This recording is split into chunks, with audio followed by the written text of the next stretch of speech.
आपल्या या ग्रहावर म्हणजे पृथ्वीवर अक्षरशः लाखो प्रकारचे सजीव आहेत.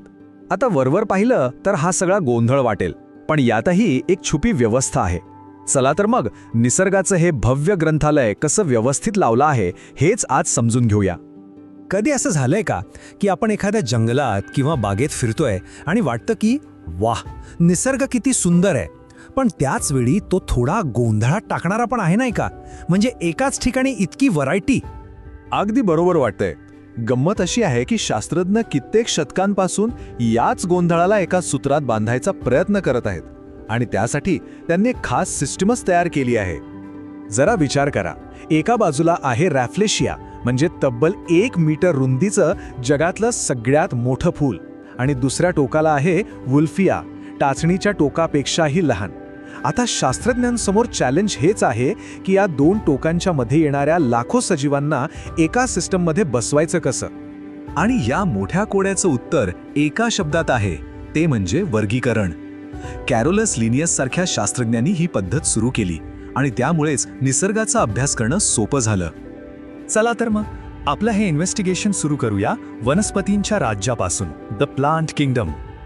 बरं, कोणत्याही वनस्पतीला ओळखायचं असेल तर सगळ्यात आधी तिची बेसिक रचना समजून घ्यावी लागते. हे अगदी एखाद्या कुलुपासारखं आहे. जोपर्यंत योग्य चावी मिळत नाही तोपर्यंत ते उघडत नाही. तसंच वनस्पतीचं रहस्य उलगडण्यासाठी तिची रचना समजणं हीच ती गुरुकिल्ली आहे. सगळ्यात आधी येतात मुळं, म्हणजे वनस्पतीचा पायाच जणू. त्यांचं काम फक्त झाडाला घट्ट धरून ठेवणं नाहीये, तर जमिनीतून पाणी आणि पोषक तत्व म्हणजे त्याचं जेवण शोषून घेणं हे सुद्धा आहे. काही वनस्पतींना एकच मोठं जाड सोटमूळ असतं जे खोलवर जातं, तर काहींना केसांसारख्या तंतुमय मुळांचं एक जाळं असतं. आता मुळांनी शोषलेलं हे पाणी आणि अन्न पानांपर्यंत पोचवायचं कसं, तर त्याचं काम करतं खोड, एका हायवेसारखं. शिवाय ते वनस्पतीला सरळ उभं राहायला आधारही देतं. आणि हो, खोड उंच आणि मजबूत आहे की लहान आणि लवचिक यावरून वनस्पतीचा प्रकार ओळखायला खूप मदत होते. आणि मग येतात पानं. पानं म्हणजे वनस्पतीची स्वतःची फूड फॅक्टरी. हेच त्यांचं सोलार पॅनल आणि किचन, जिथे सूर्यप्रकाशाचा वापर करून अन्न तयार होतं. पानांमध्ये पण प्रकार आहेत. काही वनस्पतींना एकच साधं पान असतं, तर काहींना अनेक छोटी छोटी पानं मिळून बनलेले एक संयुक्त पान असतं. आणि शेवटी वनस्पतीचा सगळ्यात आकर्षक भाग म्हणजे फूल. रंगीबेरंगी, सुगंधी. पण फुलांचं काम फक्त सुंदर दिसणं नाहीये. त्यांची सगळ्यात मोठी जबाबदारी आहे वनस्पतीची पुढची पिढी तयार करणं, म्हणजेच पुनरुत्पादन. ओके, तर आता आपल्याला वनस्पतीची रचना बऱ्यापैकी कळाली आहे. मग आता ह्या माहितीचा वापर करून वर्गीकरणाचं कोडं कसं सोडवायचं ते पाहूया. तर शास्त्रज्ञ वनस्पतींना ओळखण्यासाठी प्रामुख्याने 3 गोष्टी पाहतात. पहिली, तिचा आकार आणि खोडाचा प्रकार. दुसरी, तिचं आयुष्यमान, म्हणजे ती किती काळ जगते.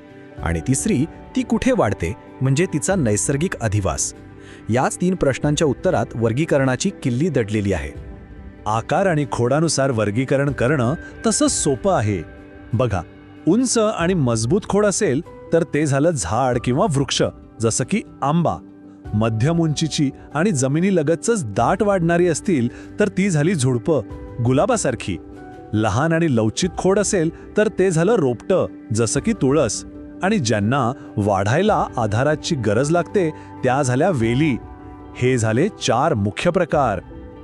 आता बघूया आयुष्यमानानुसार वर्गीकरण. ज्या वनस्पती आपलं जीवनचक्र एका वर्षात पूर्ण करतात त्यांना म्हणतात वार्षिक. उदाहरणार्थ सूर्यफूल.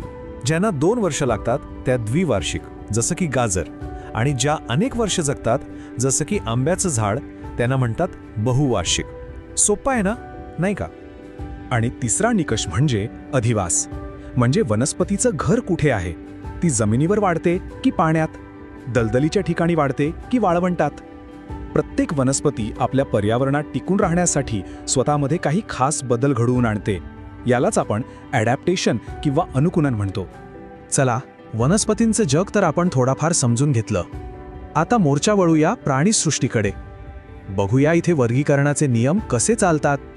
प्राण्यांच्या दुनियेत तर विविधता अजूनच अविश्वसनीय आहे. विचार करा, हवेत उडणारे पक्षी, जमिनीवर धावणारे प्राणी, समुद्राच्या खोल पाण्यात पोहणारे मासे, प्रत्येकाची शरीररचना, त्यांच्या खाण्याच्या सवयी आणि राहण्याची पद्धत सगळं किती वेगळं आहे.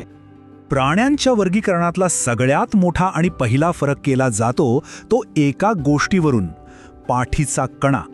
ज्या प्राण्यांना पाठीचा कणा असतो, जसं की पक्षी, मासे आणि आपण स्वतः, त्यांना म्हणतात पृष्ठवंशीय किंवा व्हर्टिब्रेट्स. आणि ज्यांना पाठीचा कणा नसतो, जसं की गोगलगाय, गांडूळ, कीटक, त्यांना म्हणतात अपृष्ठवंशीय किंवा इन्व्हर्टिब्रेट्स. पुढचा महत्त्वाचा मुद्दा आहे प्रजननाची पद्धत. यावरूनही दोन मुख्य गट पडतात. जे प्राणी अंडी घालतात, जसं की कोंबडी, साप किंवा पक्षी, त्यांना म्हणतात अंडज. आणि जे प्राणी थेट पिल्लांना जन्म देतात, जसे की गाय, कुत्रा किंवा माणूस, त्यांना म्हणतात जरायुज.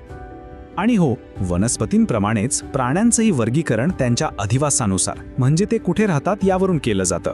जमिनीवर राहणारे म्हणजे भूचर, पाण्यात राहणारे जलचर, जे जमीन आणि पाणी दोन्ही ठिकाणी राहू शकतात ते उभयचर, आणि जे हवेत उडतात ते खेचर. बघा, नियम तोच आहे, फक्त सजीव वेगळे आहेत. उभयचर प्राण्यांचं सगळ्यात उत्तम उदाहरण म्हणजे बेडूक. त्याची सुरुवात पाण्यात होते आणि मोठा झाल्यावर तो जमिनीवरही तितक्याच आरामात राहतो. हे निसर्गाच्या ॲडॅप्टेशनचे एक जबरदस्त उदाहरण आहे. तर ही जी वर्गीकरण प्रणाली आहे, ही आपल्याला फक्त माहिती देत नाही, तर खरं तर ती आपल्याला निसर्गाच्या या अफाट चमत्कारांकडे पाहण्याची एक नवी दृष्टी, एक नवी चौकट देते. एक गोष्ट लक्षात ठेवायला हवी, प्रत्येक वनस्पती आणि प्रत्येक प्राणी खरंच खूप खास आहे. या सजीव सृष्टीतील विविधता जपणं ही आपल्या सगळ्यांची जबाबदारी आहे. ही फक्त एक म्हणण्याची गोष्ट नाही. आणि या विविधतेला ओळखणं, तिला समजून घेणं, हेच तिच्या संरक्षणाचं पहिलं पाऊल आहे. आता आपल्याकडे निसर्गाकडे पाहण्याचा एक नवीन चष्मा आहे, एक नवीन दृष्टी आहे. पण जरा विचार करा, खोल समुद्राच्या तळाशी किंवा ॲमेझॉनच्या घनदाट जंगलात असे कितीतरी सजीव असतील जे अजून जगासमोर आलेच नाहीत, जे त्यांच्या वर्गीकरणाची वाट पाहत आहेत. निसर्गाचं पुस्तक खूप मोठं आहे आणि आपण तर फक्त त्याची काही पानं उलटली आहेत.